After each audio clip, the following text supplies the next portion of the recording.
नमस्कार दोस्तों, बहुत बहुत स्वागत है एक बार फिर से आप सभी का आपके अपने इस YouTube चैनल विधिटेरिया में। दोस्तों मैं हूं एडवोकेट मंजीत त्रिपाठी। दोस्तों आज के इस वीडियो में हम लोग बात करेंगे कि बैंक सरफेसी एक्ट का इस्तेमाल केसीसी लोन के रिकवरी में करता है या नहीं। बहुत सारे लोगों को केसीसी लोन के डिफ़ॉल्ट होने पे समन आता है डीआरटी से। अब वो लोग घबरा जाते हैं कि हमारी खेती की ज़मीन बैंक हमसे ले लेगा। अगर आपने कोई सिक्योरिटी नहीं भी दी है, कोई कोलेटरल नहीं दिया है, तो भी डीआरटी से आप लोग के ऊपर एक समन आता है। तो क्या बैंक डीआरटी में केसीसी लोन के रिकवरी के लिए सूट फाइल कर सकता है? आम भाषा में, सरल भाषा में हम आपको बताएं तो क्या बैंक आपसे आपके केसीसी लोन की रिकवरी के लिए क्या वह डीआरटी में केस फाइल कर सकता है? इसका जवाब क्या है? बहुत सारे ऐसे लोग हैं जिन्होंने केसीसी लोन लिया है और उसमें डिफ़ॉल्ट कर दिया। दोस्तों देखिए, सबसे पहले तो आपको जो नोटिस आई है यानी कि जो समन आया है, आपको उस समन पर जाना है। लेकिन इसके पहले आपको ये मैं बता दूं कि जो भी समन आता है डीआरटी से वो किसी प्रकार से ऑर्डर नहीं होता है। इसमें आपको डरने की बिल्कुल ज़रूरत नहीं है। देखिए, सबसे पहले तो आपको मैं बता दूं कि सरफेसी अधिनियम के धारा 31A के अंतर्गत जितने भी आपके कृषि लोन हैं और एग्रीकल्चरल जो लैंड है, ज़मीन है, जो यानी उपजाऊ खेती के ऊपर आपने जो लोन लिया है, वह पूरी तरीके से एग्जेम्प्टेड है। इसका मतलब यह है कि वह निषेध है, बैंक किसी प्रकार से एग्रीकल्चरल लैंड पर जो भी लोन दिया गया है उस पर सरफेसी एक्ट के अंतर्गत कार्रवाई नहीं कर सकता है, नीलामी नहीं कर सकता है। तो केसीसी लोन में अगर आपको डीआरटी से कोई समन आता है तो आपको घबराने की ज़रूरत नहीं है। आपको केसीसी लोन से संबंधित डीआरटी से समन आए तो आप जो भी डेट पे आपको समन आया है उस डेट पे आप अपीयर होकर के आप काउंटर फाइल कर सकते हैं। काउंटर फाइल का मतलब होता है कि बैंक ने जो भी एलिगेशंस आपके ऊपर लगाए हैं आप उनका विरोध कर सकते हैं, उनका विरोध प्रतिरोध कर सकते हैं। अब ऐसे में अगर डीआरटी ने कोई भी आपको उस पर दिया हुआ है नोटिस में कि अगर आप नहीं आएंगे, कोई भी ऐसा बात अगर कहता है तो उसको आप सीधे सीधे आप विरोध कर सकते हैं और इसको कहते हैं काउंटर फाइल। तो काउंटर फाइल जब आप करेंगे तो इसमें सीधे सीधे आप अपने लॉयर यानी अपनी एडवोकेट के माध्यम से डीआरटी कोर्ट को बताएंगे कि सरफेसी एक्ट एग्रीकल्चर लैंड पे लगता ही नहीं है। हालांकि उनको भी पता है, लेकिन आपको इसका विरोध करना होगा।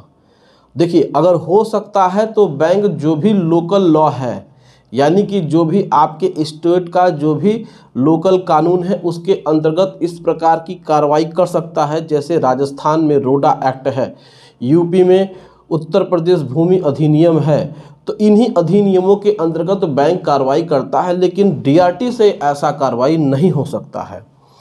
तो ऐसे में डीआरटी का केस आप खारिज करवा सकते हैं और अपने सहूलियत के हिसाब से आप एडवोकेट करके अपनी बात को डीआरटी के सामने रख सकते हैं। लेकिन इसमें ये बात है कि अगर आप समन पे नहीं जाते हैं तो आपके खिलाफ एक्स पार्टी ऑर्डर हो सकता है। लेकिन आप निश्चिंत रहें कि केसीसी लोन में डीआरटी किसी प्रकार से कोई भी आपकी ज़मीन को जब्त करने का आदेश बैंक को नहीं दे सकती है।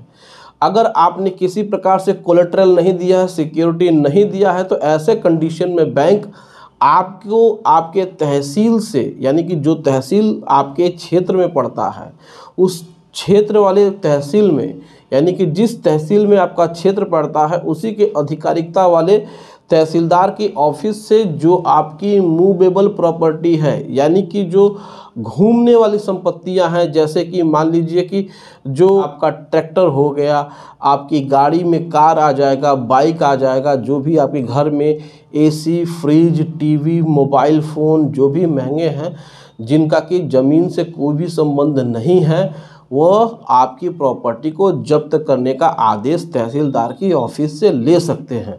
अगर कोलेटरल केसीसी में नहीं है तो, यानी सिक्योरिटी केसीसी में नहीं है तो, अगर आपकी ज़मीन बंधक रूप से रखी गई है तो बैंक डीआरटी से आपका कोई भी केस करके आपकी ज़मीन को जब्त नहीं कर सकता है।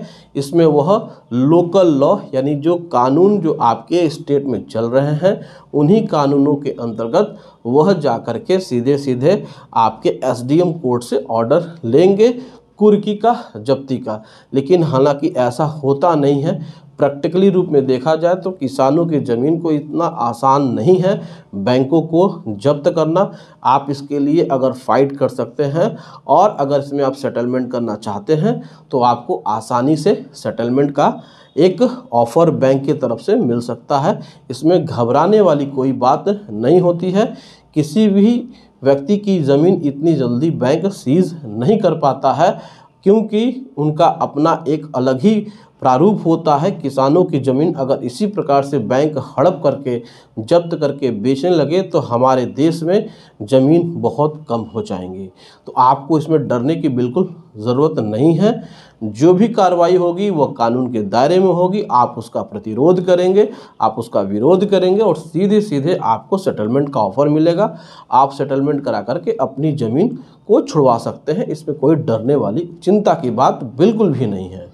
इसमें चिंता की बात कोई नहीं है। आप बिल्कुल परेशान मत होइए। जब भी आपको डीआरटी से समन आए तो समन पर उपस्थित होकर के अपना काउंटर फाइल कर सकते हैं और वहां से उस केस को क्वैश करा सकते हैं। तो दोस्तों, यह जानकारी आपको कैसे लगी आप कमेंट सेक्शन में जा करके कमेंट करके हमें ज़रूर बताएं। वीडियो अच्छी लगी हो तो वीडियो को एक लाइक ज़रूर कर दीजिएगा। इससे अपने दोस्तों और रिश्तेदारों में शेयर कर दीजिएगा और हमारे चैनल को सब्सक्राइब करके हमें सपोर्ट ज़रूर प्रदान करिएगा। दोस्तों, मिलते हैं अगली वीडियो में एक नए टॉपिक के साथ। तब तक आप अपना और अपने पूरे परिवार का ध्यान जरूर रखिएगा। Thank you so much. जय हिंद दोस्तों।